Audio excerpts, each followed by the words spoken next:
A do edifício Salinas, condomínios solares.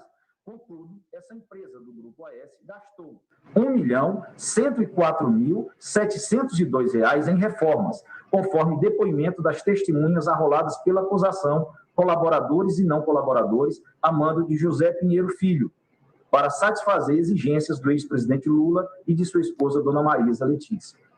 Com a apreensão dos celulares de diretores da OAS Empreendimentos, processos números 507, 34, 75, 13, 2014, 4047000 e 500, 6617, 29, 2016, 4047000, foram localizadas e periciadas mensagens trocadas entre esses executivos, relacionadas à reforma do triplex do Guarujá, São Paulo, e às reformas do sítio de Atibaia, São Paulo.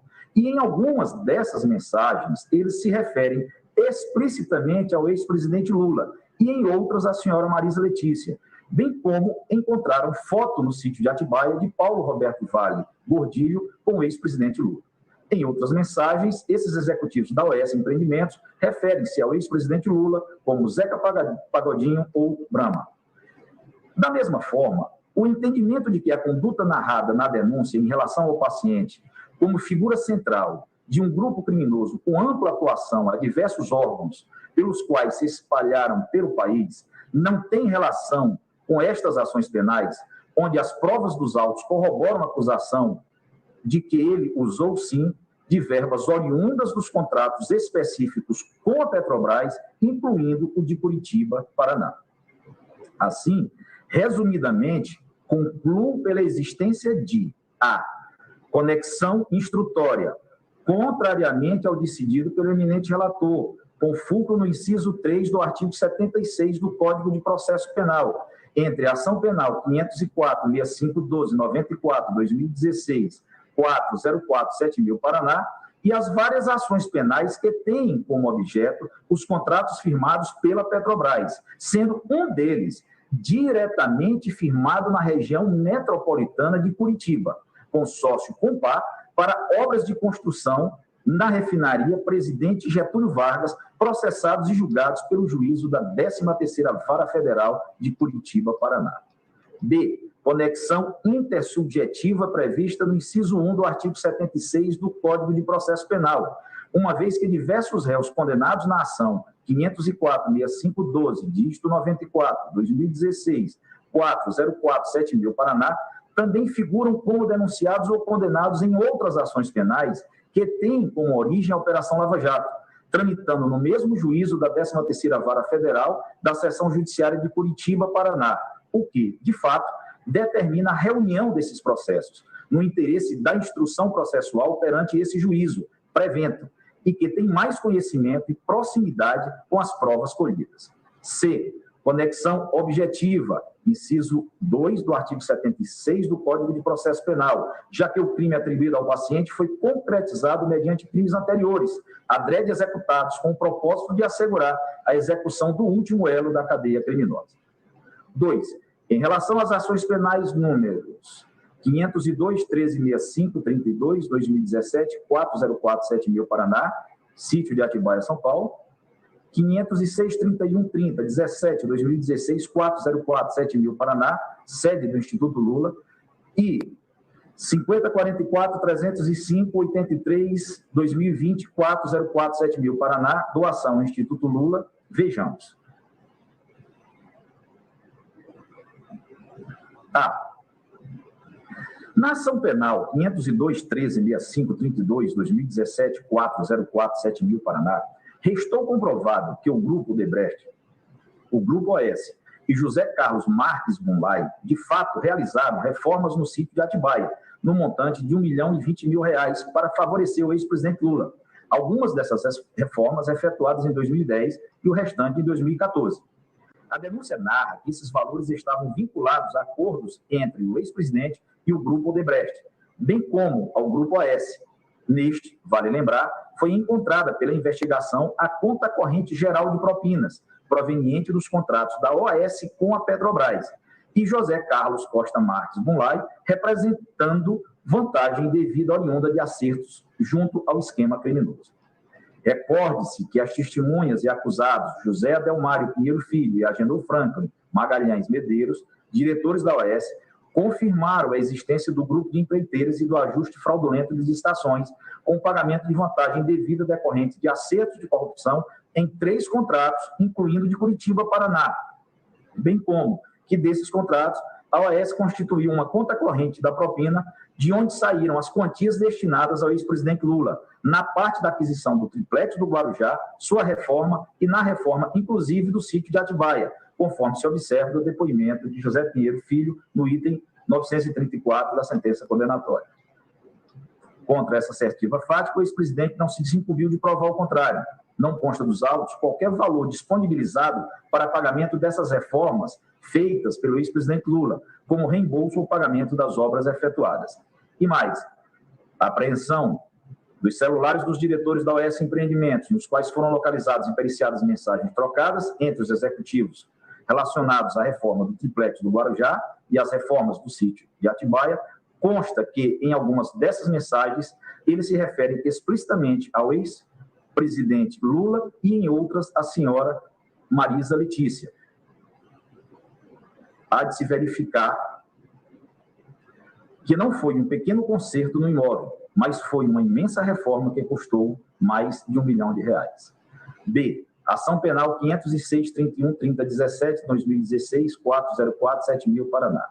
Nestes autos, o Ministério Público Federal demonstrou que, igual ao acerto com o Grupo OAS, o Grupo Odebrecht também mantinha com o ex-presidente Lula uma conta corrente geral de propinas que teria, na sua origem, contratos celebrados com a Petrobras, tendo ela servido de vantagens indevidas na forma de aquisição de imóvel em benefício do ex-presidente e do Instituto Lula.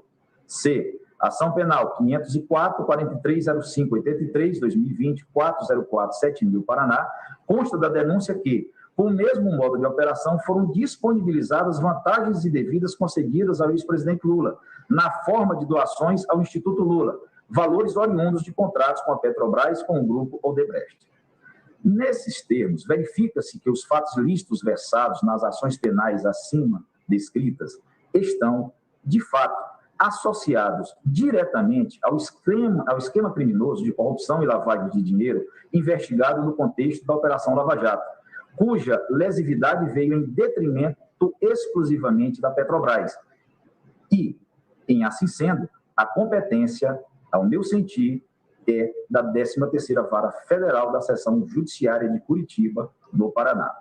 A reunião de processos por conexão ou continência responde, antes de tudo, a uma necessidade de racionalização do serviço judiciário e de eficácia da jurisdição. Não se afasta, por esse mecanismo, nenhuma competência absoluta fixada em lei, mas apenas se faz uma ponderação, aliás, autorizada expressamente por lei, no artigo 76 do CPP, no sentido da conveniência de junção de processos que tramitem em separado ou que tenham sido iniciados no mesmo órgão judiciário, porém em diferentes momentos. A competência territorial entre órgãos judiciários com a mesma competência material e a competência em razão da distribuição na mesma comarca ou seção judiciária são as únicas que podem ser afastadas por força da conexão e da continência. Vê-se que o legislador parte do pressuposto de que, em certas situações, tendo os órgãos judiciários o mesmo grau hierárquico e sendo presumivelmente ocupados por juízes com a mesma capacidade intelectual e de trabalho, não faz sentido deixar correr em separado ações que, conjuntamente, podem ser resolvidas com maior presteza e sem risco de contradições. Esse é o espírito da reunião de processos por conexão ou continência. Não há, no caso, a demonstração que haveria uma competência exclusiva de outro órgão jurisdicional que não a 13ª Vara da Seção Judiciária do Paraná. A competência de outro órgão seria, no máximo, concorrente e, no entanto, acabou por firmar-se, no caso, por razões perfeitamente legítimas e com base na legislação, a competência da 13ª Vara da Seção Judiciária do Paraná, razão pela qual não vejo qualquer motivo para a decretação da incompetência deste juízo. Acresce que a competência da 13ª Vara Federal da Seção Judiciária de Curitiba já foi decidida pelas 3 instâncias anteriores, por conexão e por prevenção aos crimes praticados contra a Petrobras, onde o primeiro crime investigado na operação por lavagem de dinheiro foi consumado na cidade de Londrina, no estado do Paraná. A controvérsia em saber se o juízo em questão é competente ou não para processar e julgar as ações penais que tem o ex-presidente Lula, denunciado por crime de corrupção passiva e lavagem de dinheiro, foram excepcionadas nas instâncias ordinárias e, por ocasião do julgamento dos embargos de declaração no agravo regimental, no recurso especial 1.765.139, Paraná, a quinta turma do Superior Tribunal de Justiça, relator ministro Félix Fischer, publicado no Diário de 15 de setembro de 2020, também manteve a competência da 13ª Vara Federal de Curitiba, concluindo que a conexão entre os fatos apurados nos autos e demais feitos originários da Operação Lava Jato, cujo processamento e julgamento compete à 13ª Vara de Curitiba, já foi, como amplamente demonstrados nas decisões anteriores, examinada nas exceções de incompetência criminal 505.6204/2016, 47.000 Paraná, e número 505.3657/07/2016, 4047.000 Paraná, e devidamente abordados pelas instâncias ordinárias. E somente elas possuem ampla cognição sobre as questões de natureza fática para avaliar a utilidade da conexão probatória com a colheita de provas e a sua confirmação em sede recursal. Aliás, esta Suprema Corte tem assim decidido. Destaque: penal e processo penal, habeas corpus, crime contra o sistema financeiro, Lei nº 7.492/86, artigos 4º, 16 e 22, parágrafo único, crimes de lavagem de dinheiro, Lei 9.613/98, artigo 1º, incisos 6 e 7, cumulado com o artigo 1º, parágrafo 1º, inciso 2, cumulado com o artigo 1º, parágrafo 4º, conexão hábil a fixar a competência do juízo prevento. A decisão de exceção de incompetência relativa que rejeita a alegada incompetência do juízo, declarando-o competente ao afirmar a conexão hábil a manter o feito sob sua jurisdição, torna a matéria preclusa, mercê de eventual nulidade quanto ao critério territorial ser relativa. Habeas corpus 93.368, relator ministro Luiz Fux, primeira turma, publicado no Diário da Justiça de 25 de agosto de 2011. Quer dizer, portanto, que ocorreu a preclusão consumativa da alegação de incompetência. A parte não pode, depois de lançar mão de um meio processual específico, que é a exceção de incompetência, repetir a mesma alegação por outros meios, senão desprezando a unicidade do devido processo legal e transformando o feito em um processo de desenvolvimento discricionário, como explica Eduardo Couturi. O princípio da preclusão está representado pelo fato de que as diversas etapas do processo se desenvolvem de forma sucessiva, mediante o fechamento definitivo de cada uma delas, impedindo-se o regresso a etapas e momentos processuais já extintos e consumados. Preclusão é, aqui, o contrário de desenvolvimento livre ou discricionário. Em um processo de desenvolvimento discricionário, sempre seria possível retroceder a etapas já cumpridas. Em um processo denominado pelo princípio da preclusão, extinta a oportunidade processual para realizar um ato. Este ato já não poderá realizar-se mais. Fundamentos del Direito Processal Civil, editorial B de F. Montevidéu, Buenos Aires, 2005, página 159, em tradução livre. Nesse sentido, o enunciado da súmula 706 do Supremo Tribunal Federal determina que é relativa à nulidade decorrente da inobservância da competência penal por prevenção, devendo ser arguída em momento oportuno e mediante a comprovação do efetivo prejuízo causado à defesa, o que não ocorreu, uma vez que a própria decisão agravada assim não mencionou qual teria sido o prejuízo ao exercício da ampla defesa do paciente.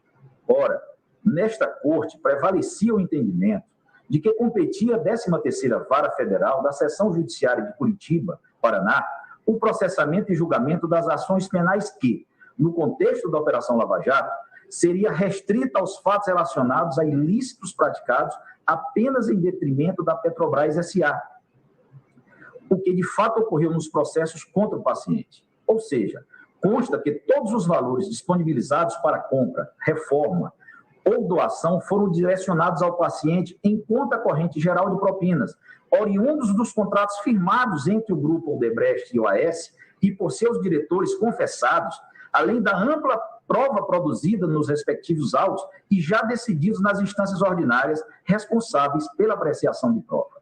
E mesmo que essa corte entenda que a questão não se encontra preclusa diante dos julgamentos nas instâncias ordinárias, trata-se, em caso de recurso em habeas corpus, e tendo os tribunais anteriores vislumbrado de maneira devidamente fundamentada a existência de conexão entre os delitos apreciados, não ação penal de origem, e os processos relacionados à Operação Lava Jato, não há, nesse particular, como ser reconhecido pela via estreita do habeas corpus, o que implicaria em necessário revolvimento fático probatório, o que não se admite. Com relação à coisa julgada e preclusão, a doutrina menciona a necessidade de aplicação da proibição do comportamento contraditório, de acordo com os pressupostos de 1. Existência de atos processuais sucessivos no tempo. 2. Incompatibilidade do ato posterior com o comportamento anterior.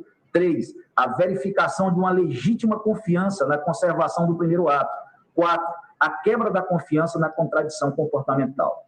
Antônio do Passo Cabral, em sua obra Coisa Julgada em Preclusões Dinâmicas, em Juspódio, edição Salvador, página 64, descreve que a coisa julgada proporcionaria segurança àquela relação disputada no processo, colocando uma pedra sobre as incertezas que pesavam sobre qual deveria ser o regulamento do conflito. A sentença passada em julgado estampa um carimbo de certeza e elimina a insegurança e a descoincidência das visões das partes durante a litigância impunha. Vale dizer, após a formação da coisa julgada, a incontestabilidade do que foi decidido, a ela inerente, seria o elemento que garantiria a segurança jurídica no processo. Portanto, nesta linha, a coisa julgada criaria um estado de certeza ou estado de paz, essencial para o tráfego jurídico, e seria um preço que a sociedade paga por viver no Estado de Direito. Por isso, nos presentes autos, com a devida vênia, o reconhecimento da incompetência, nesse caso, seria contraditório, uma vez que, 1.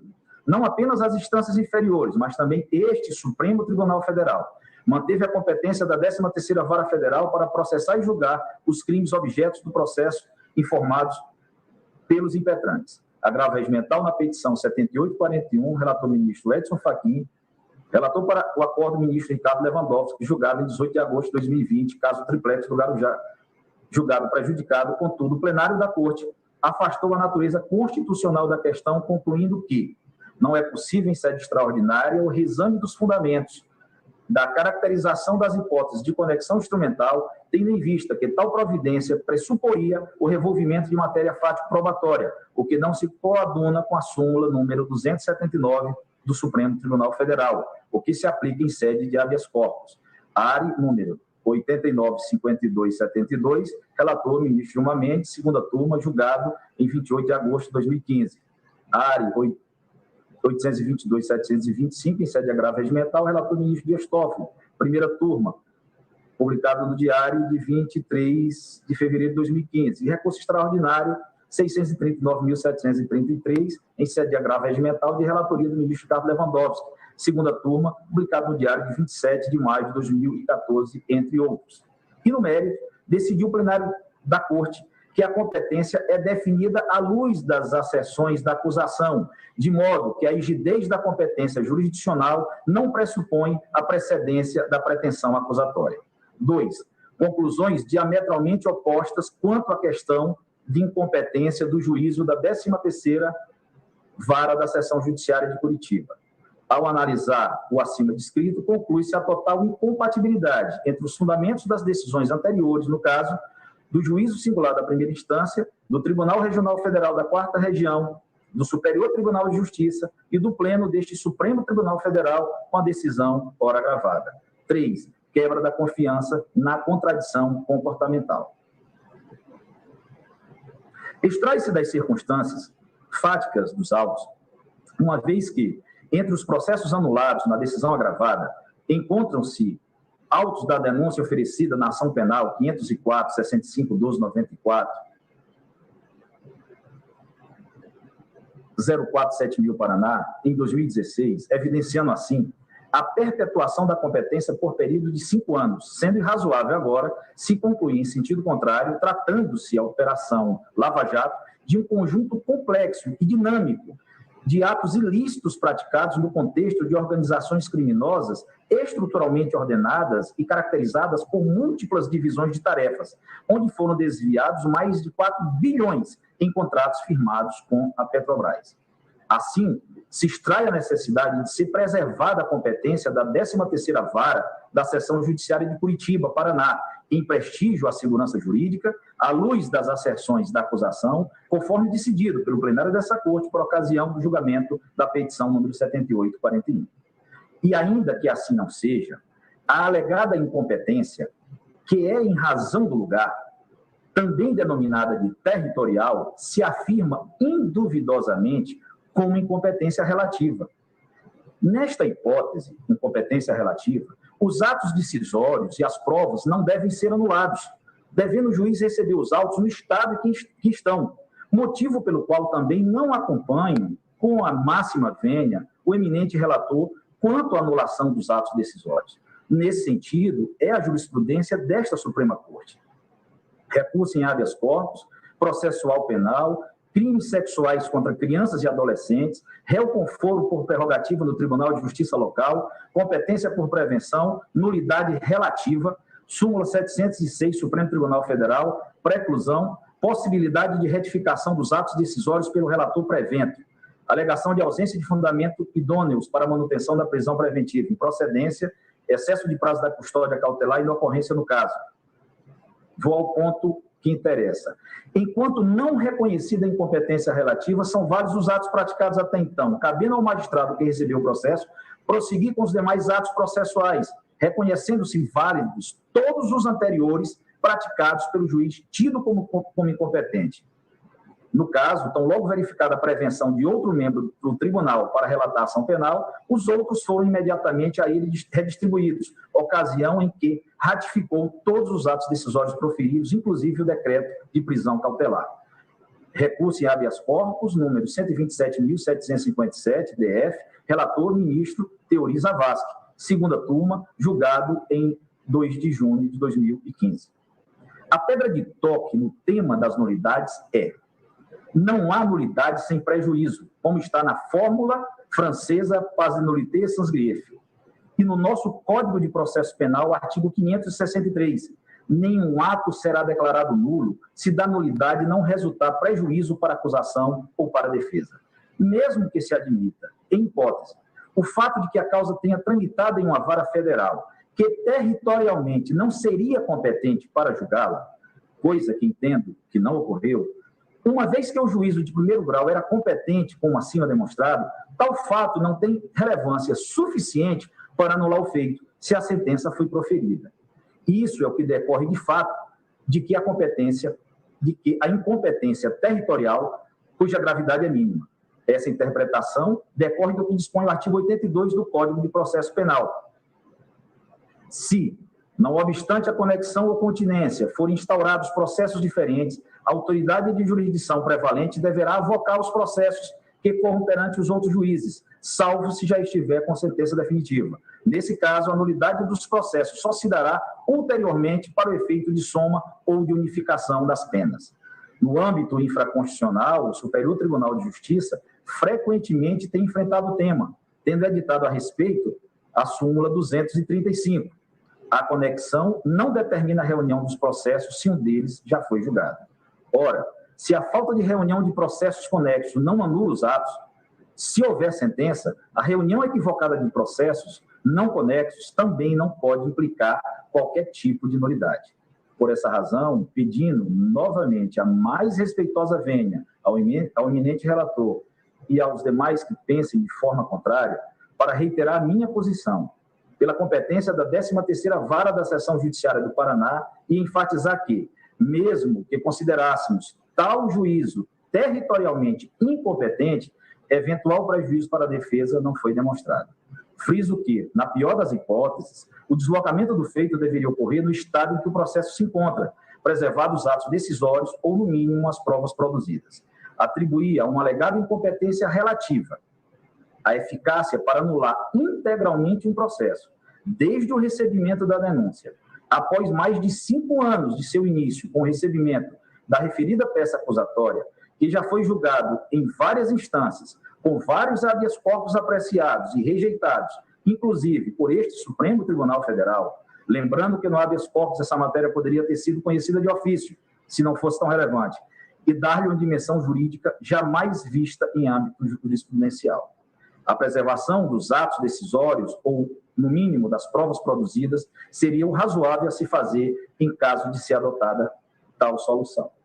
Em resumo e já em conclusão. 1.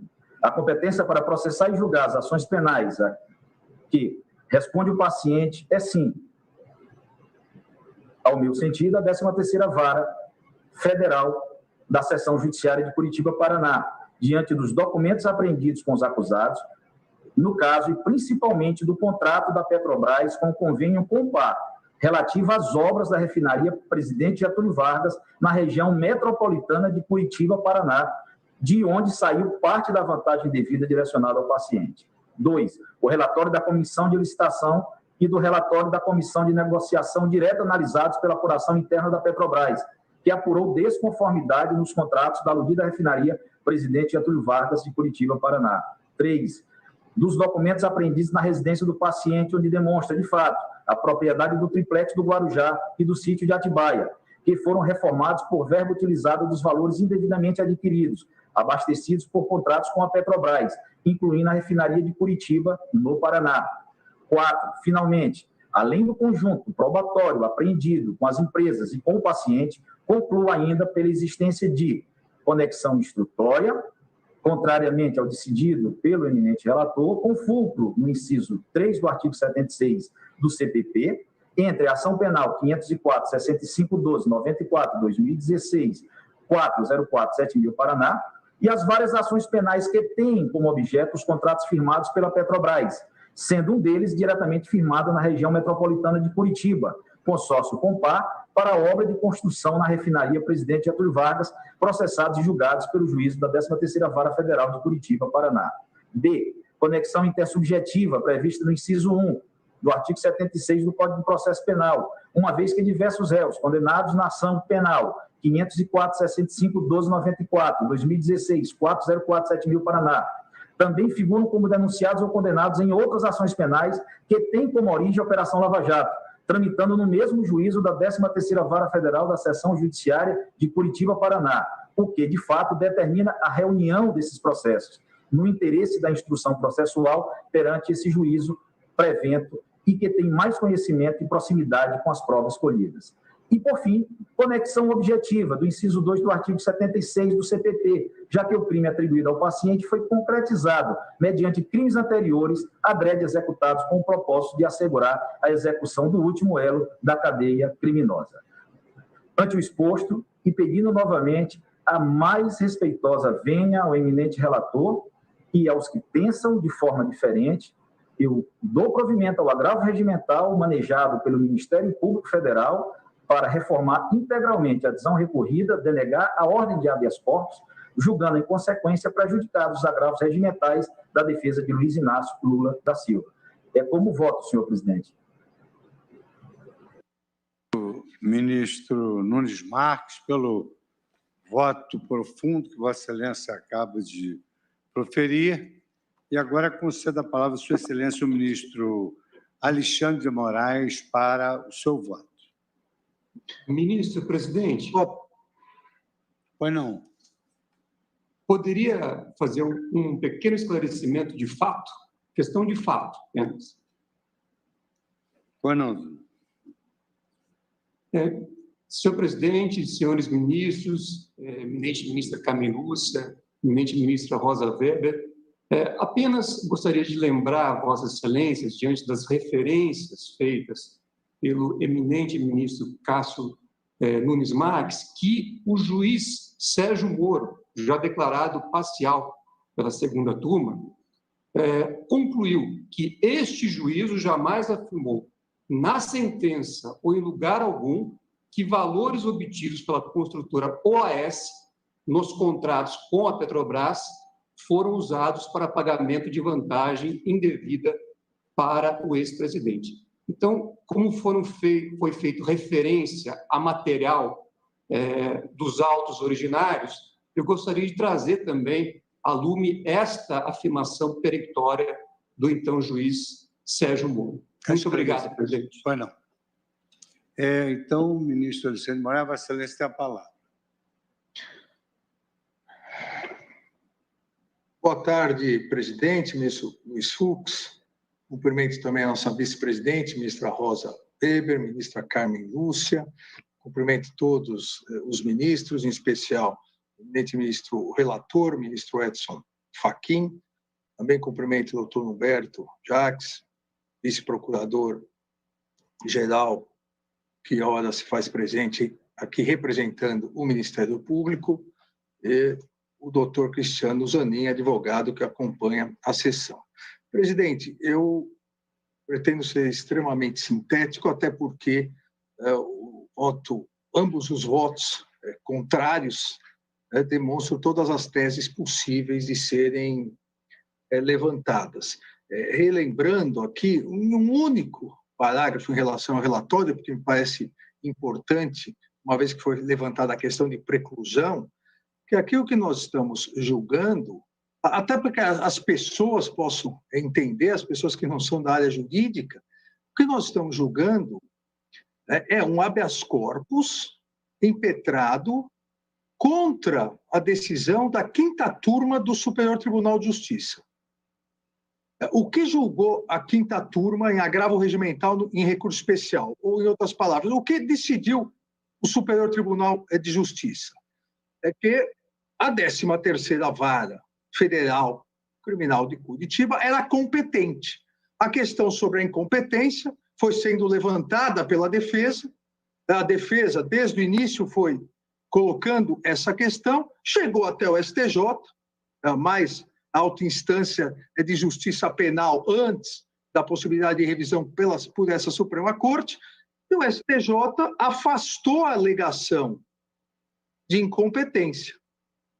A partir disso, o eminente advogado do paciente ingressou com habeas corpus, que, salvo engano, o ministro relator me corrija se eu estiver errado, chegou no Supremo Tribunal Federal em novembro do ano passado.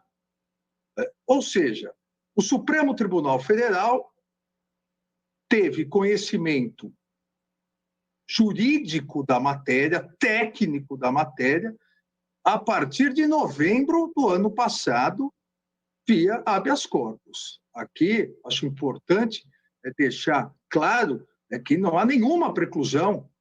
O Supremo Tribunal Federal não poderia esperar lá atrás, ou se antecipar. O ministro Fachin não poderia se antecipar, vendo uma notícia de jornal, que o TRF da 4ª Região julgou que é incompetente. O ministro Fachin, eu acho que não. Agora é o STJ. Isso é muito importante para as pessoas que nos assistem entenderem. Quando se diz, só agora, independentemente do resultado de mérito, mas quando se diz, só agora o Supremo está analisando isso, sim, porque só agora chegou para o Supremo Tribunal Federal analisar isso. O Poder Judiciário é uma pirâmide, onde as instâncias vão analisando e a decisão final, principalmente quando diz respeito à liberdade de ir e vir, é o Supremo Tribunal Federal. E esse habeas corpus está sendo analisado. E por que a importância dessa análise? Que é uma outra questão, que às vezes fica no tecnicismo, e várias pessoas, corretamente, por não serem da área jurídica, perguntavam, mas qual a diferença? Se o juiz, que é um juiz togado, prestou concurso, se ele julgou, por quê? Agora pode mudar, por que teria que ser outro? Aqui nós temos que recordar que o que está se julgando, o que se está analisando, é uma das garantias, das mais importantes garantias do devido processo legal, que é a garantia do juiz natural. Tão importante numa democracia o princípio do juiz natural, que, pela primeira vez, a Constituição de 1988 introduziu essa proteção em seu texto, tanto no inciso 55, tanto no inciso 37, quanto no inciso 53 da Constituição Federal. E o que é o princípio do juiz natural? É uma proteção minha, uma proteção nossa, uma proteção de toda a sociedade. Todos têm o direito de ser julgado não só por um juiz que faça parte do Poder Judiciário, mas um juiz escolhido mediante regras prévias de distribuição. Regras legalmente previstas para se chegar no juiz A, no juiz B, para evitar que seja a acusação, seja a defesa, possam escolher o juiz. Essa é a questão do juiz natural, essa é a questão da competência, que garante, a partir da competência, a competência garante exatamente uma neutralidade do juiz. O juiz não pode escolher a causa que quer julgar, nem as partes podem escolher o juiz que julgará. São regras objetivas que levam à escolha de um determinado juiz.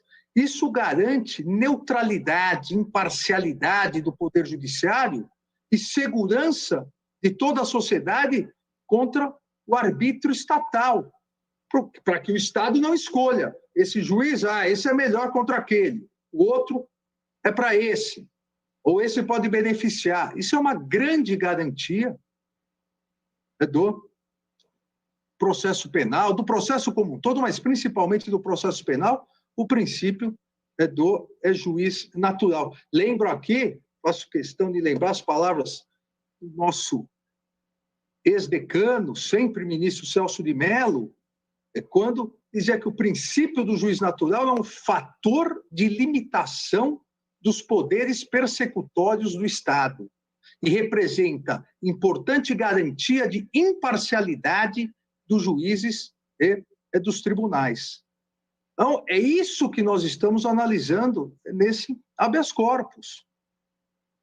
O que nós estamos analisando é se houve a observância, o respeito absoluto de regras objetivas de determinação de competência para que, a partir da observância dessas regras, não fosse afetada a neutralidade, a independência, a própria imparcialidade do órgão julgador.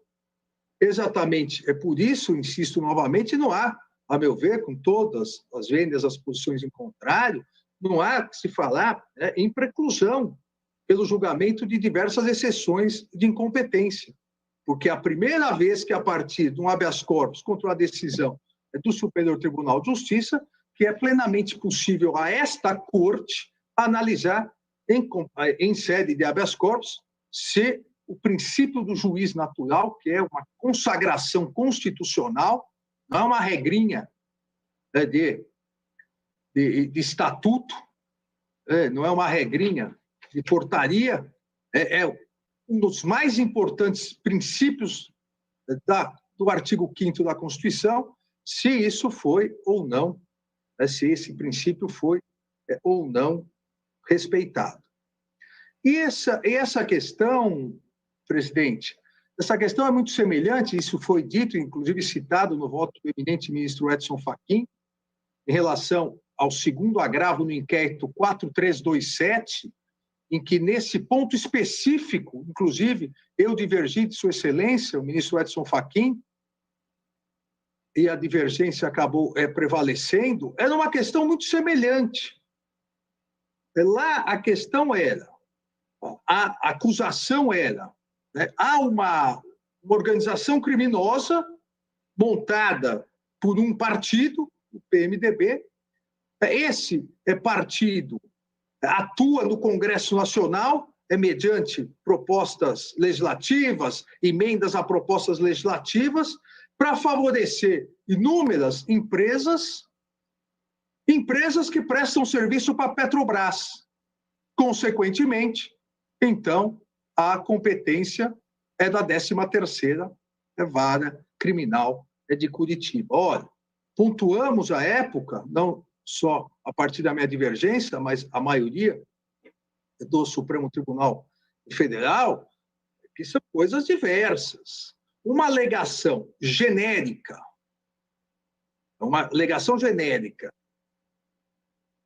de que há uma organização criminosa que atua em várias frentes, que pratica corrupção, peculato, lavagem de dinheiro com várias empresas, sem identificar a relação específica caso a caso, não serve para fixar competência. É uma alegação genérica, como decidimos exatamente no inquérito 43227, é uma alegação genérica, colocada, inclusive, para que o Ministério Público, naquele momento, pudesse situar o que ele entendia por corrupção, mas, a partir disso, os atos concretos apontados é que devem ser analisados.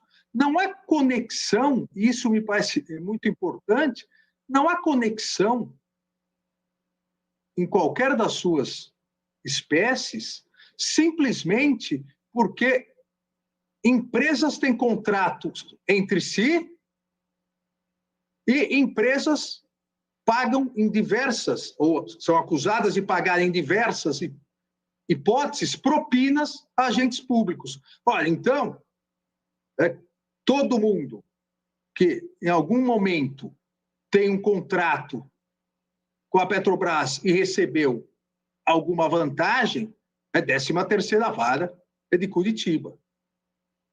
Veja, não existe uma conexão específica por empresa. Petrobras, falou Petrobras, 13ª Vara de Curitiba. Nós citamos, inclusive, eu citei, inclusive, naquele inquérito, meu voto 4327, eu citei, foi lido pelo eminente ministro relator, ministro Edson Fachin, eu fiz referência ao voto do ministro, o voto anterior do ministro Dias Toffoli, que colocava essa questão. A 13ª Vara havia virado um juízo universal de combate à corrupção. E o Ministério Público, e falo aqui com absoluto respeito, fui por mais de 10 anos membro do Ministério Público do Estado de São Paulo e tenho grande orgulho de ter sido e grande orgulho da instituição, o doutor Humberto sabe disso. O Ministério Público acabou colocando em todas as denúncias, jogava o nome da Petrobras e pedia a prevenção da 13ª Vara de Curitiba. Exatamente como no caso em questão. Se nós analisarmos, eu fiz questão de assim fazer, se nós analisarmos detalhadamente cada denúncia desses 4 casos, e olha aqui, cada denúncia 160 laudas, é uma denúncia, alegação final e libelo acusatório para o júri. É detalhada. Mas nós vamos verificar que em nenhuma das denúncias, seja do caso Atibaia, seja do sítio de Atibaia, do triplex do Guarujá, seja do Instituto Lula, da sede do Instituto Lula, seja do apartamento em São Bernardo, em nenhuma delas, como foi agora relembrado pelo doutor Cristiano Zanin, em nenhuma delas, nem o Ministério Público e nem o juiz Sérgio Moro, quando condenou, em nenhuma delas apontou que o dinheiro veio da OAS ou da Odebrecht ou de alguém, um contrato com a Petrobras, o dinheiro específico, esse dinheiro, um percentual foi para isso. Não. O que se colocou em todas as denúncias, inclusive o advérbio notadamente, se colocava que várias empresas, Petrobras, Odebrecht, notadamente Petrobras, mas Odebrecht, OAS, tinham inclusive uma caixinha, isso servia para corrupção, ou seja, algo genérico A partir do genérico, sem nenhuma ligação com fatos específicos, se acusou, se denunciou o ex-presidente pelo sítio de Atibaia. Então, não se disse o ex-presidente Lula recebeu 1%, 2%, não importa, do contrato número tal, porque foi prometido que se pagasse o sítio de Atibaia, ele daria esse contrato para a Petrobras dentro disso. Aí nós teríamos conexão. Aí teríamos, para usar linguajar moderno, um link relacionado à 13ª vara. Não foi isso que ocorreu. Então, cada fato específico deve ser analisado nos termos, a meu ver, todo respeito às posições em contrário, deve ser analisado nos termos do artigo 70 do Código de Processo Penal. O próprio eminente ministro relator disse em seu voto, não há relação, abre aspas, não há relação de causa e efeito entre a sua atuação, a atuação do ex-presidente Lula, como presidente da República e determinada contratação realizada pelo Grupo OAS com a Petrobras. A mesma coisa que foi reconhecida pelo juiz que emitiu a sentença condenatória. O que não significa que os fatos ocorreram ou não ocorreram, mas significa que cada fato deve ser analisado dentro das suas características. E assim como fizemos no caso anterior, no inquérito já citado, 4327, nós distinguimos, se havia uma grande organização criminosa, só que aqui se está apurando um fato específico, sem relação probatória, vamos analisar esse fato específico. Onde vamos analisar? Naquela oportunidade, no Distrito Federal, porque a acusação era atuação no Congresso Nacional. Na presente hipótese, e aqui é a minha única divergência com o eminente ministro relator, na presente hipótese, concordo com Sua Excelência pela incompetência da 13ª Vara Criminal de Curitiba. Mas aqui me parece a incidência total do artigo 70 do Código de Processo Penal. Não vejo por que deva ser declinada a competência para o Distrito Federal. Não há nenhuma relação, a meu ver, com o Distrito Federal. Mas é o presidente da República, que é o réu. Mas não existe prerrogativa de foro de primeira instância territorial. Os casos todos, e aqui a competência me parece ser territorial, os casos todos ocorreram em São Paulo. Atibaia, São Paulo. Guarujá, São Paulo. Instituto Lula, capital, São Paulo. Apartamento São Bernardo, São Paulo. Os 4 casos ocorreram em São Paulo. E veja que, nesse aspecto, concorda o próprio Ministério Público, a própria Procuradoria-Geral da República, subsidiariamente, dizendo que, na hipótese de não acolhimento dos pedidos anteriores, que fosse reconhecida a competência da seção judiciária de São Paulo. Na medida, diz a eminente subprocuradora-geral, doutora Lindora Maria Araújo, na medida em que os casos em questão abrangem fatos e valores relativos a imóveis e institutos sediados naquele Estado.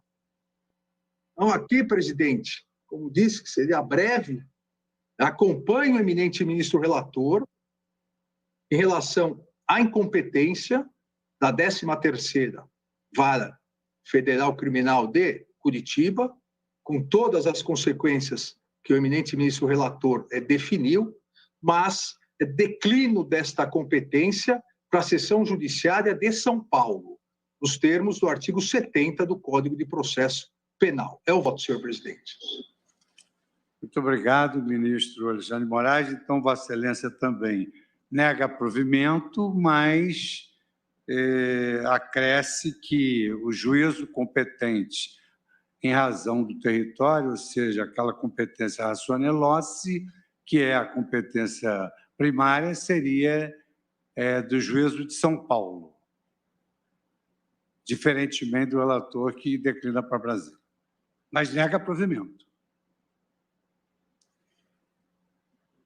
O ministro Barroso, em razão de um problema de saúde e família, ele talvez não possa chegar. Eu passo, então, a palavra à Sua Excelência, ministra Rosa Weber.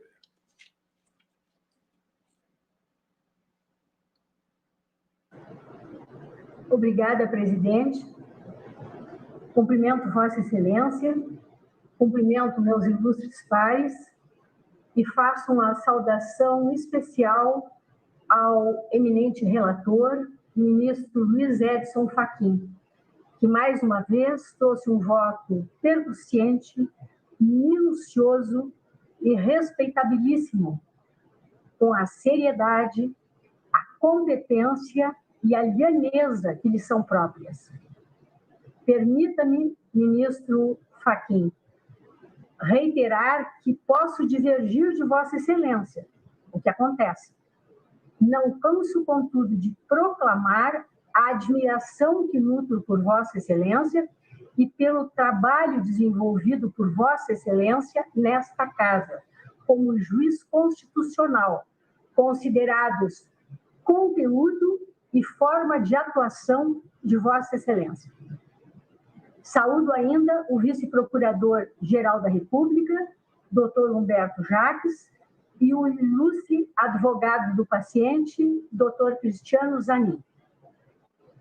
Senhor presidente, em julgamento, como visto, o agravo manejado pela Procuradoria-Geral da República, começo rejeitando a preliminar arguida pela defesa de ilegitimidade recursal do parquê. O Procurador-Geral da República tem legitimidade recursal enquanto custos leges, nos moldes dos artigos 179, inciso 2 e 996 do Código de Processo Civil, combinado com o artigo 3º do Código de Processo Penal. Trata-se de concretização do papel constitucionalmente atribuído ao Ministério Público como fiscal da ordem jurídica, papel que lhe é dado pelo artigo 127 da nossa lei fundamental. Inúmeros nessa linha os precedentes da Corte, já enunciados pelo eminente relator, da lavra de todos os ministros da Casa, pelo que me eximo de identificá-los.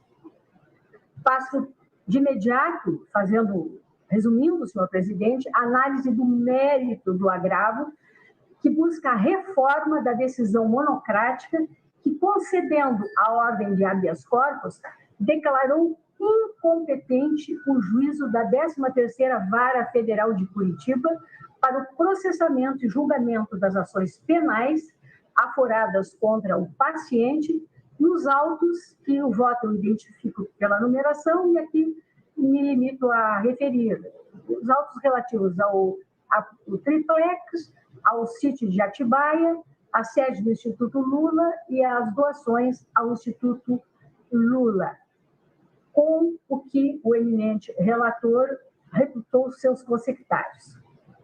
Relembro mais uma vez que essas ações penais, que tiveram a nulidade dos atos decisórios decretada pela decisão monocrática do ministro Fachin, ora combatida, decorrem de contexto acusatório ligado ao desenvolvimento de investigações levadas a efeito no curso da chamada Operação Lava Jato, iniciada sob a supervisão do juízo da 13ª Vara Federal de Curitiba.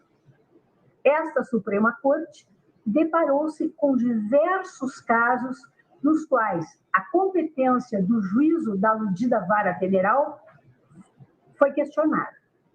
Diante da complexidade da operação, a envolver múltiplos fatos, agentes e processos, necessária se tornou a definição de critérios seguros de conexão e continência processual.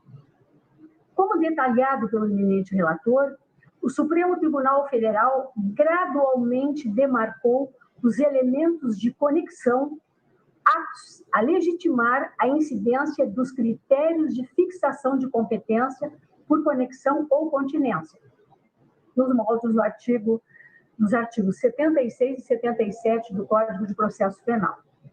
As linhas demarcatórias tornaram-se mais nítidas na medida em que os julgamentos se pluralizaram, diversificando as situações fáticas e jurídicas afetas à incidência dessas normas processuais. A nitidez demarcatória revelou uma tendência restritiva na interpretação dos critérios de definição da competência.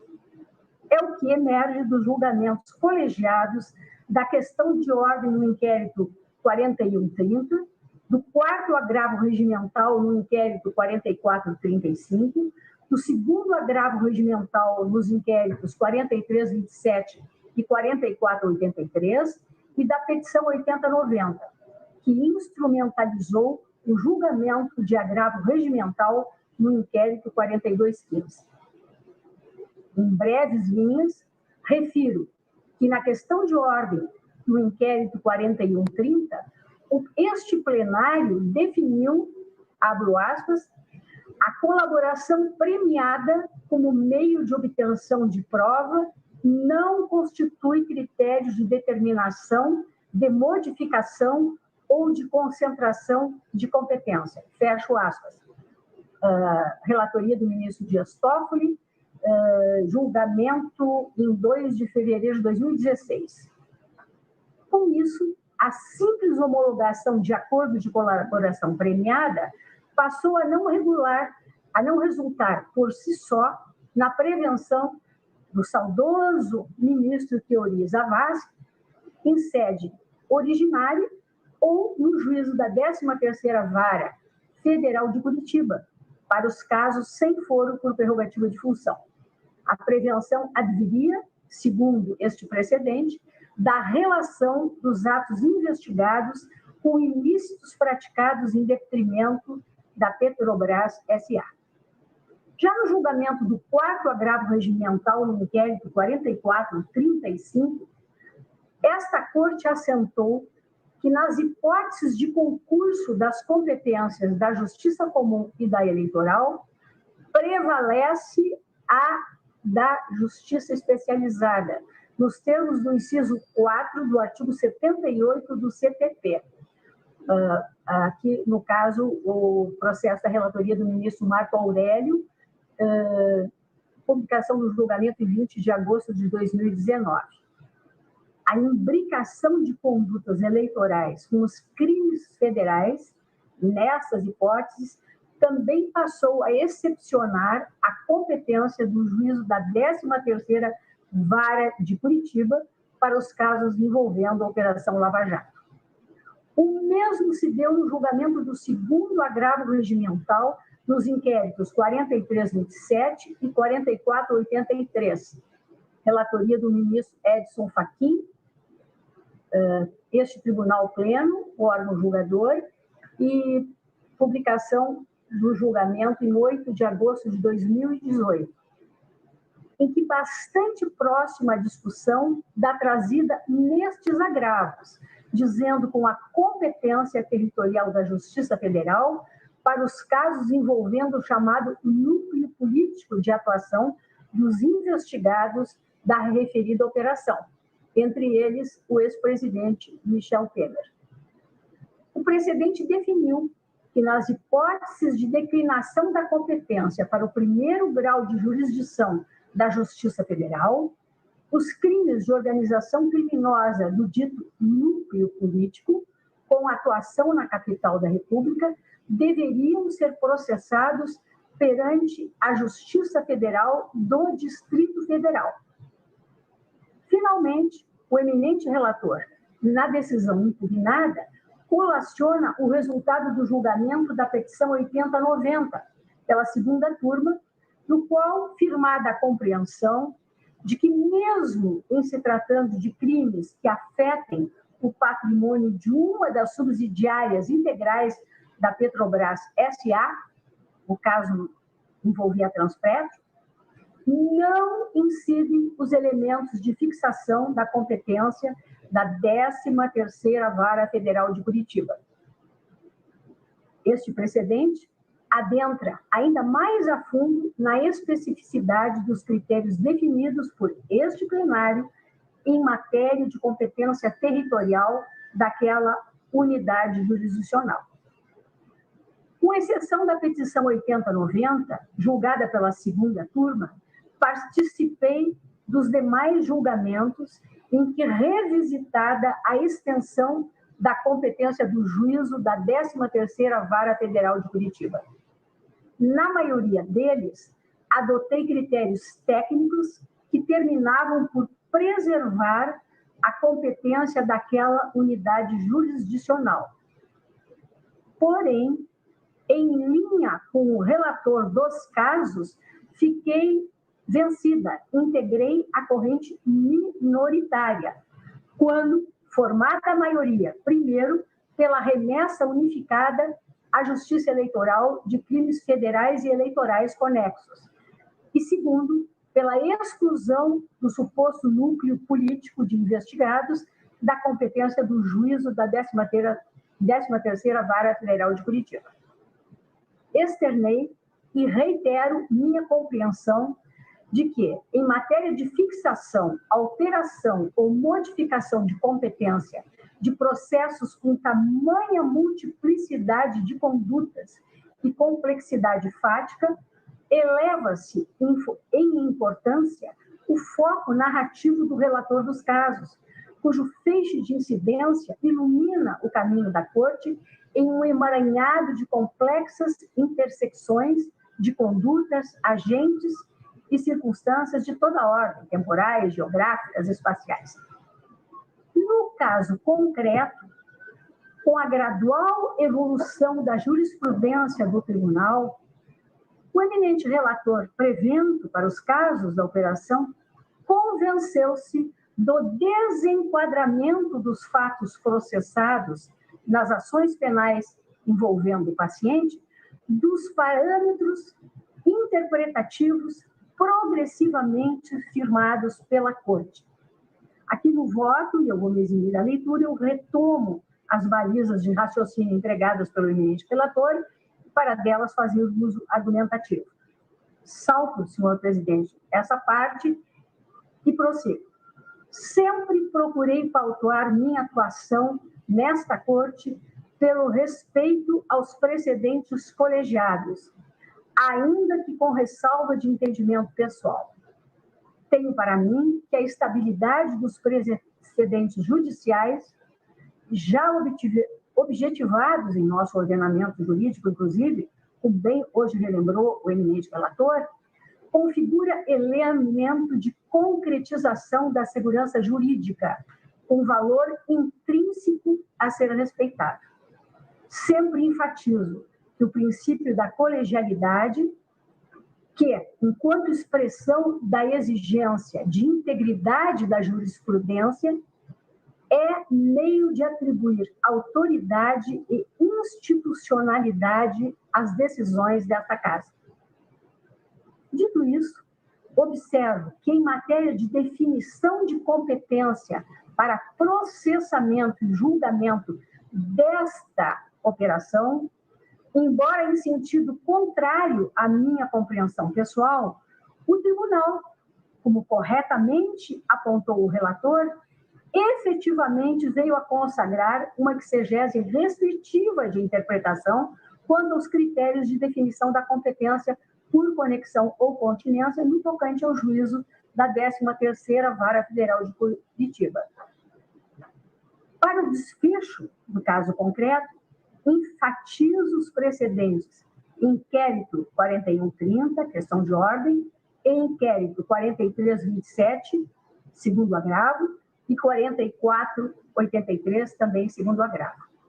A partir deles, para definir os critérios de conexão e continência, na minha visão, a jurisprudência da Corte demandou do intérprete um olhar orientado, primeiro, a identificação de algum liame entre as condutas imputadas e uma lesão direta à Petrobras S.A. E, segundo, a verificação de uma atuação dos investigados ou acusados consentânea ao que se convencionou denominar núcleo político da organização. Analisando o contexto fático trazido em forma de tese acusatória, não identifico elementos que debilitem a conclusão trazida na decisão monocrática do eminente relator. Pelo contrário, do enredo narrado nas imputações, extraio uma ligação muito distante entre as condutas imputadas e sua repercussão sobre o patrimônio da Petrobras S.A., insuficiente para atrair a incidência das regras de conexão e continência quando interpretadas em conformidade com os parâmetros definidos pela jurisprudência dessa Suprema Corte.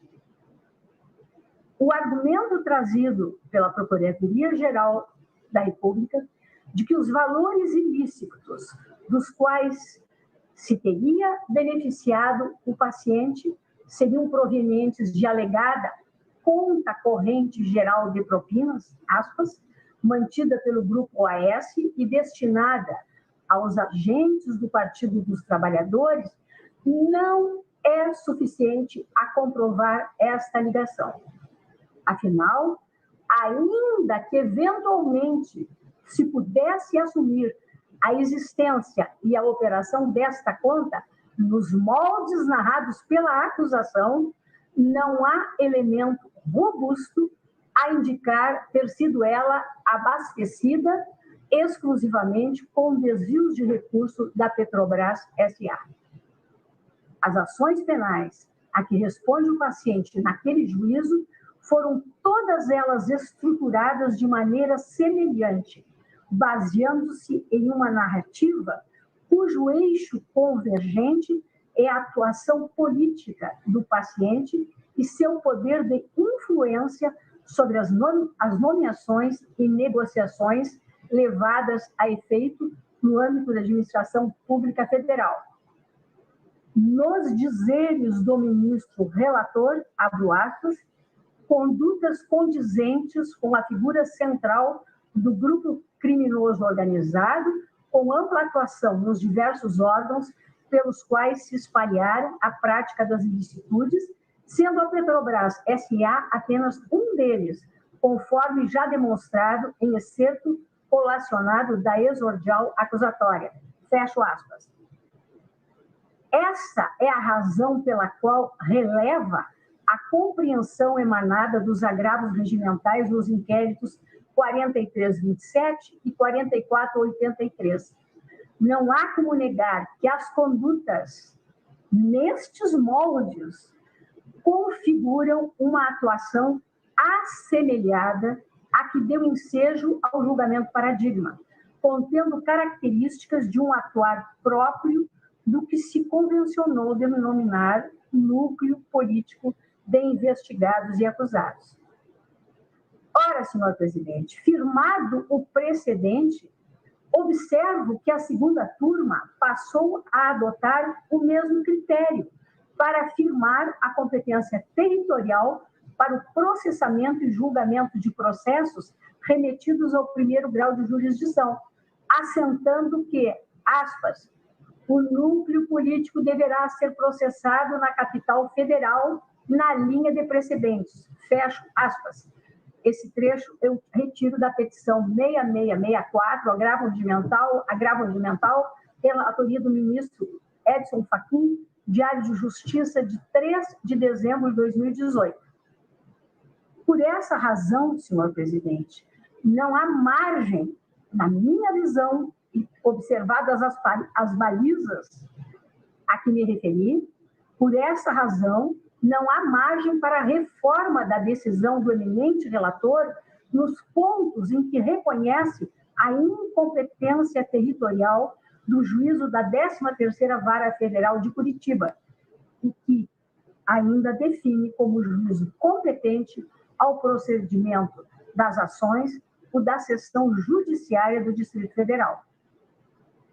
Quanto aos efeitos do reconhecimento da incompetência territorial, registro que o Código de Processo Penal contém regramento próprio a dispor que, uma vez, aspas, aceita a declinatória, o feito será remetido ao juízo competente, onde, ratificados os atos anteriores, o processo prosseguirá. Fecho aspas.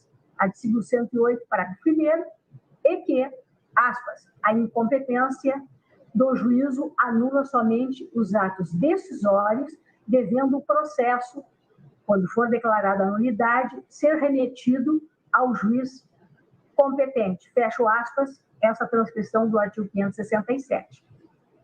A seguir, eu faço a transcrição integral dos dispositivos e digo, tendo em conta a anterioridade do primeiro precedente, que delimitou a competência da 13ª Vara Federal de Curitiba, o inquérito 4130, questão de ordem, julgado lá em setembro de 2015, em relação à data do ajuizamento das denúncias contra o paciente, 14 de setembro de 2016, no caso desses autos, é de se ter em conta o prévio conhecimento do Ministério Público Federal de que, no universo de condutas apuradas na mencionada operação, somente teria um processamento naquela unidade jurisdicional as que se referissem aos ilícitos praticados em detrimento da Petrobras.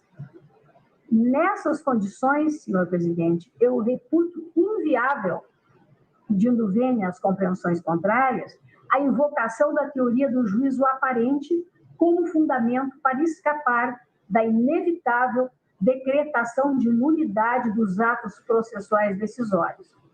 A aplicação da teoria como instrumento de preservação de atos praticados por juízo incompetente demanda superveniência de elementos fáticos ou probatórios ou desconhecimento de sua existência à época da prática dos atos processuais. Aqui eu estou transcrevendo a HC 81.206, relatoria do ministro Sepúlveda Pertence, Tribunal Pleno, Diário de Justiça de 19 de abril de 2002, e o HC 120.027, redator para acordo, o ministro Edson Fachin, Diário de Justiça, 17 de fevereiro de 2016, concluindo que essas hipóteses excepcionadas nesses dois precedentes plenários não ocorrem no caso dos autos. Nego provimento, senhor presidente, ao agravo da Procuradoria-Geral da República, acompanhando o voto do eminente relator e renovando o meu pedido de vênia aos que compreendem de forma diversa. É o voto. Muito obrigado, ministra Rosa Weber. Passo agora a palavra ao ministro Dias Toffoli. Sua Excelência, ministro Dias Toffoli. Senhor presidente, senhoras ministras, senhores ministros, senhor vice-procurador-geral da República, Humberto Jacques, senhor advogado Zanin, senhoras e senhores, servidoras, servidores, todos que nos acompanham. Senhor presidente, muito rapidamente, cumprimentando os votos já proferidos, seja o voto a partir do relator e dos que o acompanharam, negando provimento ao agravo, e também do voto já proferido pelo ministro Cássio Nunes Marques, no sentido de dar provimento a esse agravo do Ministério Público, eu rapidamente, como só ia acontecer quando não sou relator, já tendo posições firmadas, e ainda na negativa de provimento, com uma posição em relação à declinação para São Paulo do ministro Alexandre, eu rapidamente, neste momento, digo que acompanho o relator na íntegra, sem prejuízo de, ao longo dos debates, refletir sobre a proposta do local da declinação. Ainda não tive a oportunidade de estudar melhor este tema. A princípio, vim no sentido de acompanhar integralmente o relator.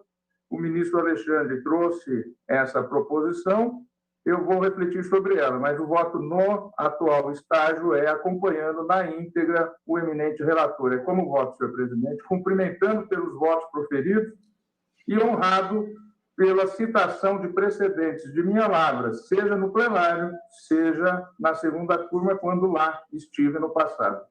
É como voto. Muito obrigado, ministro Dias Toffoli. Gostaria agora de propor algo ao colegiado. Nós não estamos com o quórum completo, há um colega ausente por problemas inerentes a questões médicas relativas a uma pessoa da família. Eu não gostaria, sob o prisma da institucionalidade, de prosseguir sem a presença dele. Por outro lado, nós temos ainda uma parte remanescente, que é bem menor, do voto do ministro Fachin, que tem 4, 5 laudos.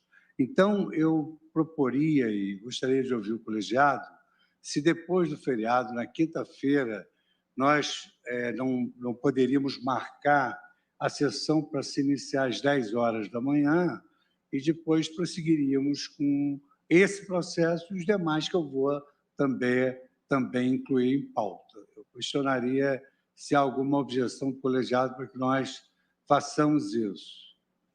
Começarmos na quinta-feira pela manhã. Ministro Edson Fachin. Aqui não está presente o nosso ilustre colega, ministro Luiz Roberto Barroso, mas eu e o ministro Alexandre integramos o TSE e a sessão na manhã da quinta-feira ordinária no Tribunal Superior Eleitoral. Então, peço escusa a Vossa Excelência, eu não sei como poderíamos compatibilizar, só faço essa referência que, aliás, certamente seria até desnecessário. Bom, então nós vamos fazer um esforço concentrado para terminar mais tarde, mas terminar quinta-feira. A menos que haja alguma objeção, colegiado, nós estamos aqui. Eu tenho audiência às 18h30, não sei se algum colega teria esse espaço de tempo para desenvolver o seu raciocínio. Presidente, apenas para lembrar que, consideradas as atribuições do Supremo do TSE, sempre se deu preferência às sessões do Supremo, não às do TSE, principalmente em época que não é de eleições, não se está no pico das eleições. Entendi. O ministro Marco Aurélio fala com a experiência que já foi presidente 4 vezes do TSE. Eu vou fazer o seguinte, eu vou encerrar a sessão agora, consultar o presidente do TSE sobre a possibilidade... Pois não. Pois não, ministro Gilmar.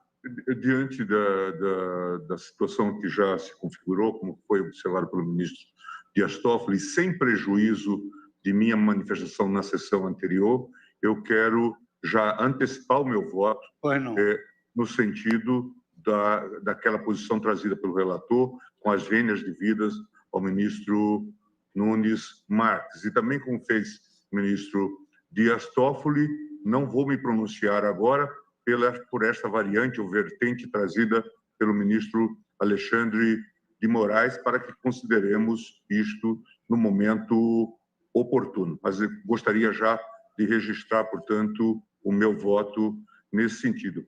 Eu peço desculpa aos colegas, mas eu fiz distribuir o meu voto já desde o primeiro momento, quando tomei conhecimento do voto do ministro Edson Fachin, e permito-me, então, fazer esse registro e essa antecipação no sentido do desprovimento. Pois não, ministro Gilmar Mendes, de sorte que fica pendente apenas a conclusão de Vossa Excelência se declina para Brasília ou para São Paulo. E certamente trarei outras fundamentações, mas gostaria de fazer esse registro. Presidente, pela ordem também, peço a palavra, senhor. Ministro Ricardo Lewandowski, Vossa Excelência tem a palavra. Senhor presidente, eu também peço licença para adiantar o meu voto, porque minha posição é completamente pública e conhecida. Eu a externei naquele voto no HC, onde julgamos a suspeição do ex-juiz Sérgio Moro.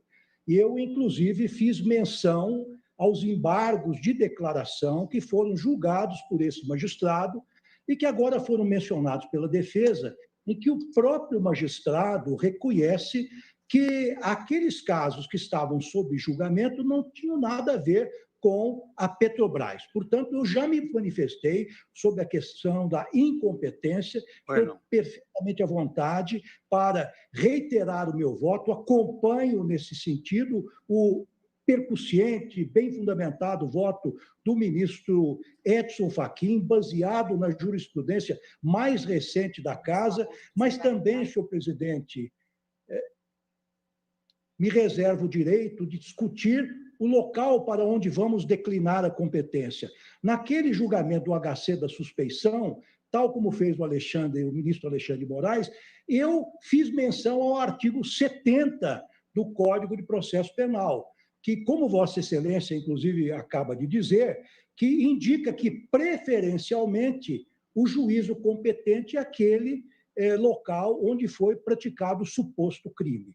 Mas essa é uma matéria complexa, que, inclusive, depende do estudo aprofundado de cada processo em particular, mas, por hora, acompanho o voto do ministro Edson Fachin, cumprimentando e pedindo vênia aos que discordaram para assentar a incompetência do juiz da 13ª Vara, ou do juízo da 13ª Vara de Curitiba, para julgar os 4 feitos. É como voto, senhor presidente. Pois não.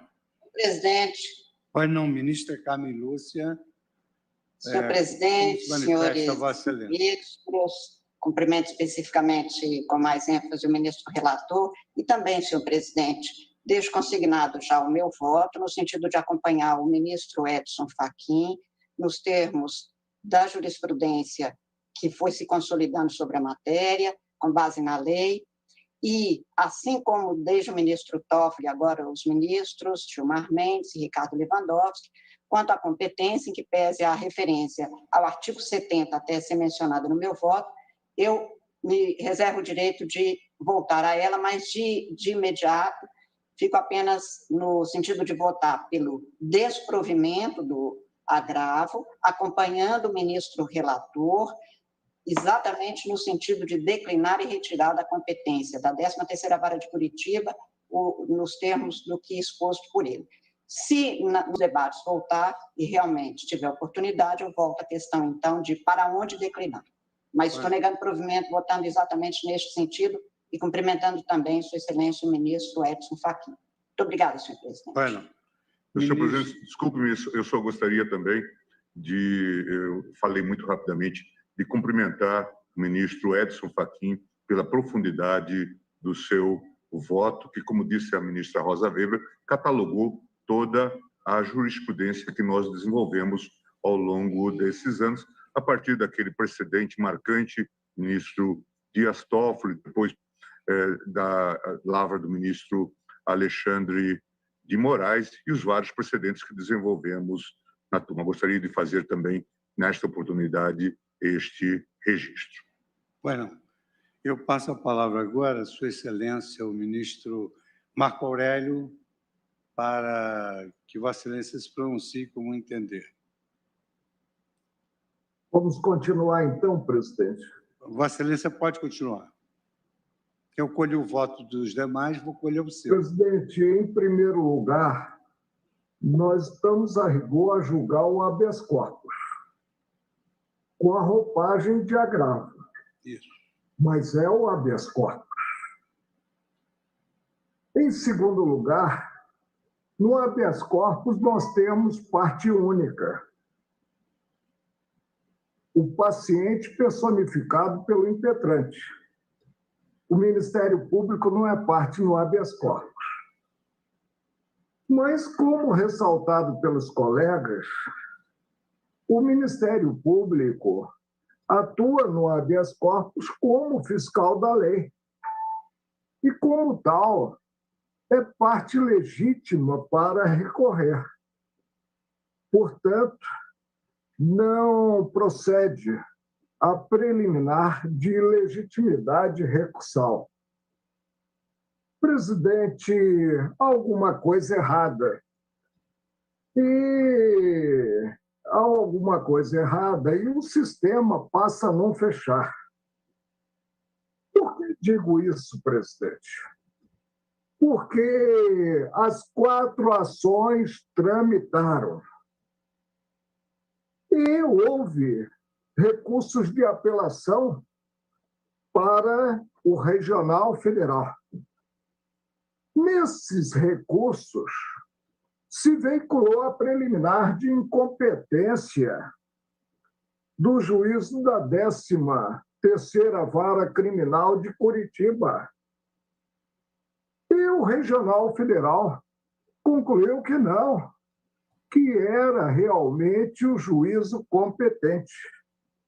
Tentou-se chegar ao Superior Tribunal de Justiça, mas não se logrou êxito. E aí, muito menos, se logrou êxito quanto ao acionamento do Supremo.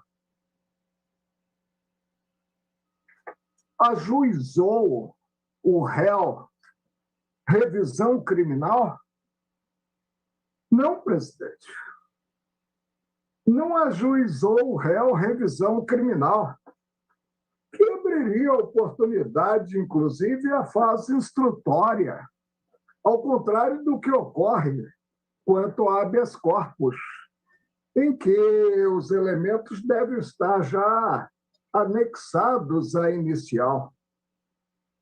E não ajuizou a revisão criminal porque a situação jurídica relativa à possível, entre aspas, incompetência não se enquadra no artigo 621 do Código de Processo Penal. Não é requisito para o ajuizamento uma ideia quanto à incompetência relativa, não absoluta, que é a territorial. Mas agora já há até uma maioria formada no sentido de que concorre para deferir-se a ordem, como foi deferida pelo relator individualmente, não foi colegiado. E eu penso que habeas corpus deve ser julgado pelo colegiado. Se assenta o concurso de direito líquido e certo, sem ter-se um processo de conhecimento propriamente dito, em que viabilizada a atuação do Estado acusador como Estado acusador, o Ministério Público. Por isso, presidente, disse que alguma coisa está errada. Disse que não se tem a observância da organicidade própria ao direito, que visa, acima de tudo, a segurança jurídica. De repente, se dá o dito pelo não dito, insubsistentes as 4 condenações, e volta-se a estaca zero. A perplexidade da população, da sociedade, passa a ser enorme. E se volta a estaca zero, vou repetir, julgando-se ações em que não se tem propriamente um contraditório com a atuação, repito, do Estado acusador. O desgaste institucional do Poder Judiciário é enorme, no que se mitiga, se esvazia totalmente a segurança jurídica. Li certa vez, presidente, em um romance, eu costumo repetir esse trecho, de John Steinberg, título do romance, O Inverno da Nossa Desesperança. Quando uma luz se apaga, é muito mais escuro do que se ela jamais houvesse brilhado. Quanta decepção, presidente! Voltando-se no julgamento de habeas corpus, a estaca zero dando-se o dito e os processos crime percorreram as diversas instâncias, pelo não dito, peço vênia, presidente, para entender, convencido, segundo minha ciência e consciência principalmente, que procede às inteiras o recurso interposto pela Procuradoria-Geral da República. Não se tem como, a esta altura, a voltar ao que eu apontei como estaca zero. E não cabe argumentar que precisamos ter concorrente em 2022. Presente possível reeleição do atual presidente da República. Isso não é argumento jurídico. O que eu quero saber é onde a maioria está vendo o direito líquido e certo a fulminar-se os processos crime, voltando-se à estaca zero, que tramitaram nas instâncias ordinárias. As apelações conduziram a preliminar de incompetência e não se logrou êxito. Agora, numa via afunilada, sem o ajuizamento de revisão criminal, em que, viabilizada a instrução, chega-se à conclusão de que procede a articulação de incompetência relativa, como é a territorial. E, de início, presidente, qualquer juízo federal poderia ter julgado essas ações, mas a organicidade definiu a competência do juízo da 13ª Vara Criminal de Curitiba. E por que isso ocorreu? Porque o primeiro processo envolvendo o falecido deputado federal José Jamene e um doleiro, versando corrupção e lavagem de dinheiro, porque a lavagem ocorreu em Londrina, surgiu no Paraná. Mas aí se verificou que havia no estado do Paraná uma vara especializada em lavagem de dinheiro. E o Juízo Federal de Londrina, então, mandou o processo para essa vara especializada. E as demais ações,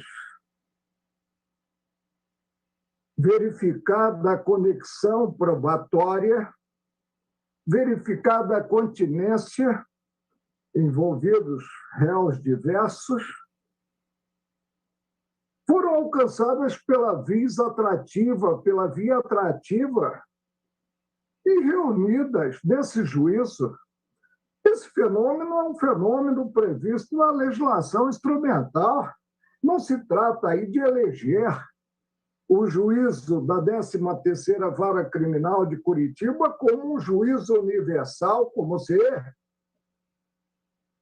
não se tivesse outros juízes capazes de atuar. Peço vênia, presidente, para não decepcionar a sociedade brasileira. Peço vênia, presidente, para entender que, mediante penada única, em primeiro lugar, não incumbia ao relator julgar a matéria de fundo do habeas corpus. Em segundo lugar, julgando-a quanto a um dos processos crime, não cabia estender a concepção formada, o entendimento formado, às demais ações. provejo, presidente, acompanhando o ministro Nunes Marques, o recurso ordinário para afastar do cenário jurídico essa reversão que, para mim, discrepa mais não poder da organicidade do direito. É como voto. Muito obrigado, ministro Marco Aurélio. Eu recebo aqui uma informação de que o ministro Barroso, apesar das dificuldades do momento, se sente instado a colaborar com o julgamento e vai fazê-lo dentro das suas limitações de forma mais sucinta. Está, inclusive, no outro ambiente, vai intervir através do telefone e já está aqui habilitado a votar. Então, eu concedo a palavra ao ministro Roberto Barroso para o seu voto. Muito obrigado, presidente. Boa noite, ministro Luiz Fux. Boa noite, prezados colegas, ministras Carmen Lúcia, Rosa Weber. Peço desculpas por não estar com a nossa toga habitual. As coisas estão sob controle, graças a Deus. E verifiquei que o julgamento avançou. Eu tinha a intenção de fazer um voto um pouco mais elaborado, as circunstâncias não favoreceram e achei que seria disruptivo eu não entrar ainda aqui para um voto breve. Nas ocasiões em que essa matéria, presidente, esteve no plenário, eu me posicionei, e todos sabem, pela existência de conexão probatória. E a minha posição não prevaleceu, de modo que eu entenderia, como linha de princípio, até porque a conexão probatória deve ser verificada, eu penso que caso a caso, de modo que imagino que esta decisão não significa necessariamente uma repercussão sistêmica, mas acho que é uma questão pontual na avaliação do relator.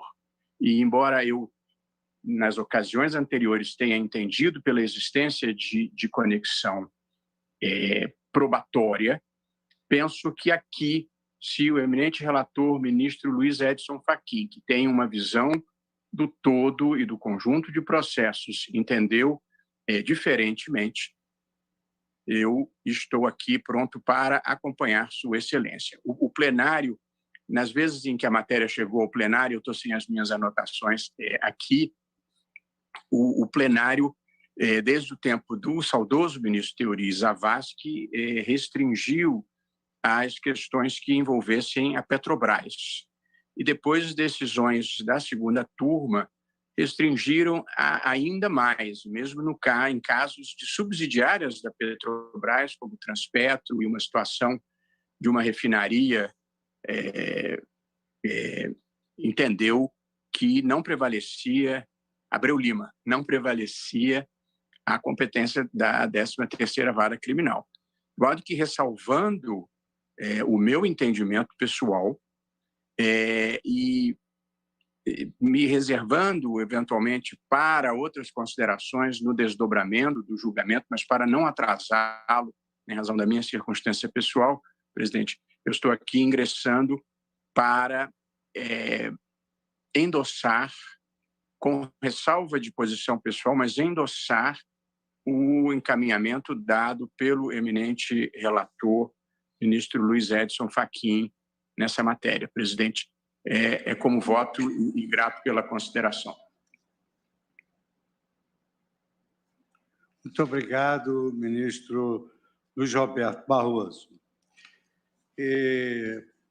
Cabe a mim esse último voto na qualidade de presidente, e eu vou procurar também ser sucinto, tendo em vista que eu imaginava que colheríamos o voto do ministro Barroso em outra oportunidade. Fiz aqui inúmeras anotações, tenho um voto extenso, mas vou apenas, digamos assim, me limitar a alguns aspectos que aqui foram suscitados.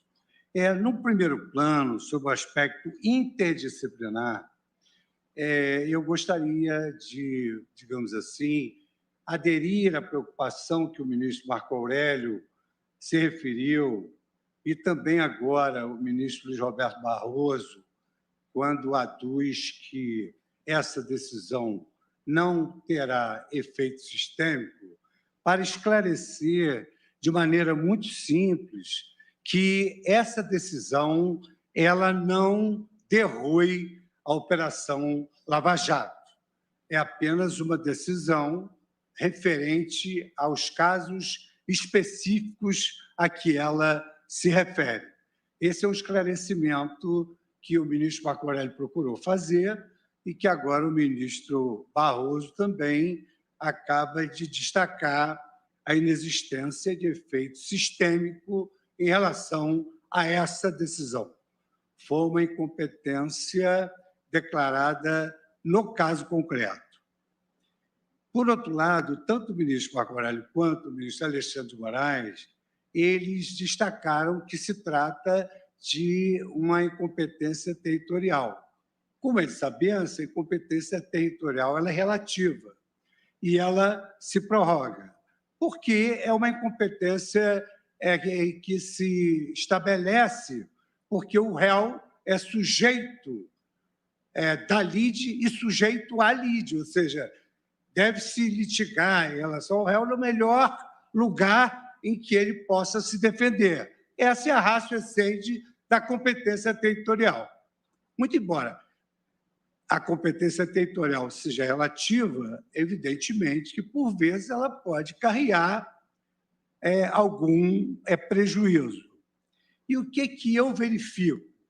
Em todos os casos em que se decreta nulidade, há uma regra básica, qual seja, não se decreta a nulidade quando não há prejuízo. E ontem eu aqui verifiquei, através de uma leitura do eminente relator, a quem eu peço vênia para trazer, digamos assim, esses argumentos adversos, que a defesa ela se desincumbiu da sua tarefa à saciedade, apresentando quase que uma centena de peças processuais. Ora, se não se decreta nulidade quando não há prejuízo, qual foi o prejuízo da defesa? Não se pode contar se a sentença foi condenatória ou absolutória. O prejuízo da defesa ele está adstrito ao fato de que a defesa não teve condições de exercer todas as suas faculdades processuais, seus direitos processuais, em razão da ação ter sido aforada em outro território. Mas isso efetivamente não ocorreu.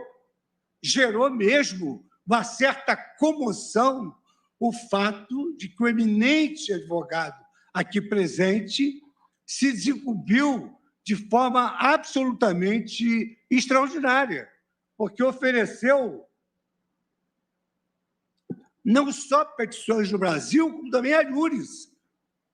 Foi às cortes internacionais aduzir exatamente, segundo a sua visão, o que estava, evidentemente, por trás desse processo.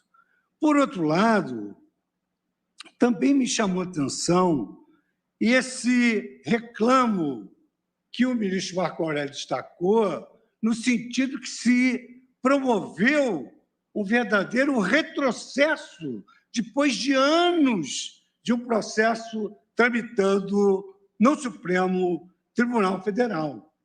E aí eu me deparo com, não só hoje, o princípio da eficiência do artigo 37 da Constituição Federal, que se aplica ao Poder Judiciário, como também a cláusula pétrea da duração razoável dos processos.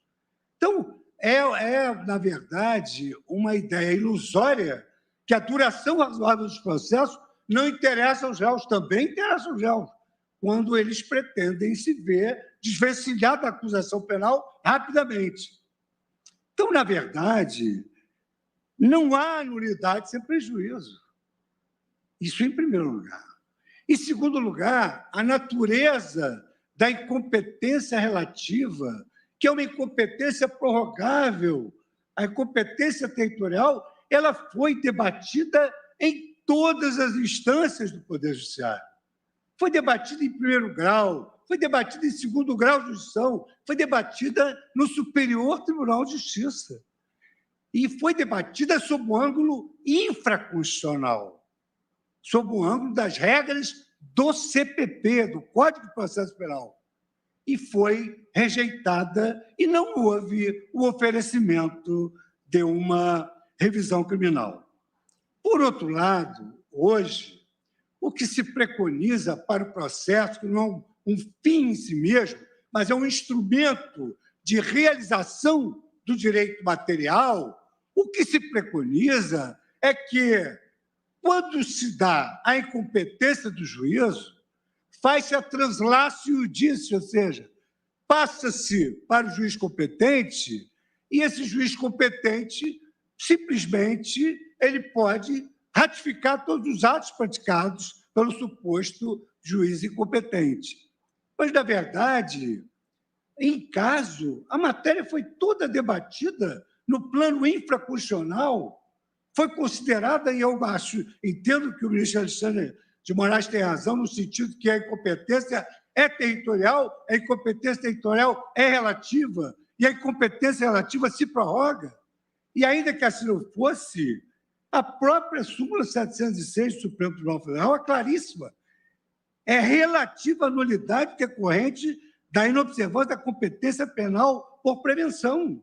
É relativa. Então, o próprio Supremo Tribunal Federal, digamos assim, mitiga a gravidade desse defeito que, eu repito, foi discutido no plano infraconstitucional.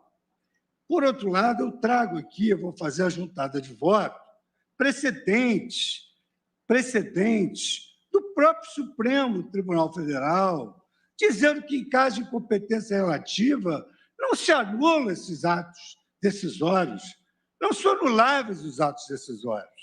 E o próprio juízo, que se desloca à competência, pode chegar à conclusão que todos os atos estão perfeitos, inclusive o próprio pronunciamento final dele, juízo supostamente incompetente.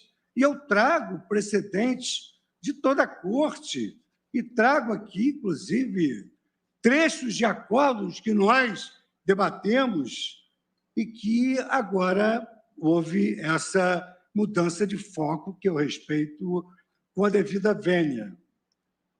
De sorte que eu, analisando todos esses aspectos, me sentindo em estado a votar agora de forma sumária, na medida em que a presidência também tem outros compromissos, eu também queria só falar uma última palavra sobre a legitimidade do Ministério Público, que é uma oportunidade que nós temos de fixar um entendimento em razão de outros processos que advirão. A Constituição Federal ela estabeleceu que o Ministério Público exerce uma função essencial à prestação da justiça. E, por outro lado, admite a integração do processo penal através das regras do processo civil. E já sob a égide do Código de 73, o Ministério Público, pelo artigo 499, parágrafo 2º, que é repisado agora pelo artigo 996, pode recorrer tanto quando atua como parte, como quando atua como fiscal da lei. Porque como é que nós vamos interditar o recurso do Ministério Público como fiscal da lei se, pela Constituição Federal, ele fiscaliza o cumprimento da ordem jurídica? Isso seria, efetivamente, uma contradição in terminis. E, por fim, para não deixar escapar alguns dos argumentos aqui utilizados, eu verifico que, como disse o ministro Marco Aurélio, nós estamos julgando o habeas corpus. E essa aferição ou não da conexão probatória é extremamente complexa. Então, é absolutamente inviável o oferecimento de um habeas corpus para analisar fatos e provas e verificar se há ou não conexão probatória. Há inúmeros habeas corpus no sentido de que essa matéria é absolutamente impassível de ser apreciada em sede de habeas corpus. Então, por essas razões, e conjurando mais uma vez o risco de efeitos sistêmicos, conjurando mais uma vez a ideia de que essa decisão acaba com a Operação Lava Jato, que não acaba, eu peço vênias ao ministro Edson Fachin para acompanhar a divergência aberta pelo ministro Nunes Marques, acompanhado que foi pelo ministro Marco Aurélio, pedindo inúmeras vênias ao ministro Edson Fachin, a quem eu sempre acompanho pela lucidez e pela profundidade da sua inteligência, mas pedindo, nesta oportunidade, vênia para divergir e dar provimento ao recurso. E proclamo o resultado. A Corte, por maioria, negou provimento ao recurso nos termos do voto do relator, Sua Excelência, o ministro Edson Fachin, vencidos os ministros Nunes Marques, Marco Aurélio e Luiz Fux. Eu agradeço muitíssimo a colaboração de todos até essa hora. E na quinta-feira, então, ministro Edson Fachin, nós prosseguiremos o último capítulo da decisão, que é o capítulo referente à suspeição. Então, com a vênia de todos, agradecendo a colaboração dos servidores, dos ministros, do advogado presente, que hoje teve concedida a palavra, tal como solicitara, agradecendo ao nosso Procurador-Geral da República também. Eu desejo um bom feriado para todos e quinta-feira estaremos aqui no plenário de volta. Muito obrigado. Está encerrada a sessão. Bem, portanto, como vimos, 21 de abril, quarta-feira, não haverá sessão do Supremo Tribunal Federal. A última fase do julgamento desta questão desses agravos, ela será retomada, também esse julgamento será retomado na sessão plenária da quinta-feira, dia 22 de abril. Você vai acompanhar ao